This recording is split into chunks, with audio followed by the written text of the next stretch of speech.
देश में कोरोना के खिलाफ टीकाकरण अभियान तेज गति से चल रहा है। जल्दी भारत कोविड वैक्सीन की 100 करोड़ डोज लगाने वाला देश बन जाएगा। हालांकि बड़ी संख्या में पहली डोज ले चुके लोगों से लगातार दूसरी डोज जरूर लेने की अपील की जा रही है।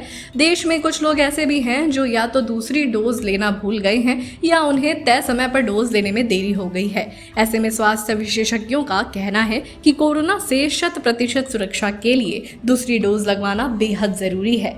इस संबंध में आईसीएमआर के राष्ट्रीय असंचारी रोग कार्यान्वयन अनुसंधान संस्थान जोधपुर स्थित डॉक्टर अरुण शर्मा ने बातचीत में बताया कि कोविड टीकाकरण की निर्धारित व्यवस्था के तहत पहली डोज लेने के बाद दूसरी डोज लेने के लिए आपको संदेश के जरिए सूचना दी जाती है। ये संदेश तब तक लगातार भेजा जाता है जब तक कि आप कोविड वैक्सीन की दूसरी डोज ना ले लें और आपका संपूर्ण टीकाकरण का प्रमाण पत्र ना तैयार हो जाए। इसके बावजूद भी अगर कोई व्यक्ति दूसरी डोज के लिए निर्धारित समय के बाद भी वैक्सीन नहीं ले पाता है या भूल जाता है तो इस स्थिति में विशेषज्ञ की सलाह की ली जा सकती है। कोरोना के सुरक्षा के लिए वैक्सीन की दूसरी खुराक लेना बहुत ज़रूरी है ताकि बीमारी के खिलाफ पर्याप्त एंटीबॉडी बन सके। डॉक्टर शर्मा कहते हैं कि व्यक्ति के पास एक तो ये विकल्प है कि वो तय समय गुजरने के बाद भी वैक्सीन की दूसरी डोज लगवा ले। अगर वो ऐसा नहीं करता है तो वो चिकित्सक से सलाह लेकर एंटीबॉडी जांच करा सकता है।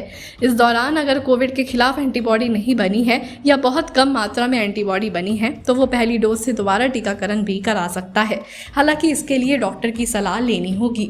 डॉक्टर अरुण कहते हैं कि अभी तक इस मुद्दे पर कोई रिसर्च या अध्ययन नहीं हुआ है और ना ही कोई गाइडलाइन आई है कि एंटीबॉडी अगर नहीं बनी है और टीकाकरण में देरी हुई है तो दोबारा से वैक्सीनेशन शुरू किया जाए। इसके अलावा जो एक मुख्य वजह यह भी है कि देश में हर एक व्यक्ति को वैक्सीन की पहली डोज तो कम से कम लगाई जाए और वैक्सीन को बर्बाद ना किया जाए। तो ऐसे में हो सकता है कि पहली डोज से टीकाकरण करने की चिकित्सक सलाह दें। हालांकि निजी रूप से वैक्सीनेशन कराया जाता है तो उसका कोई नुकसान नहीं है और दोबारा से वैक्सीन लगवाई जा सकती है। दूसरी डोज इसलिए भी है बेहद ज़रूरी।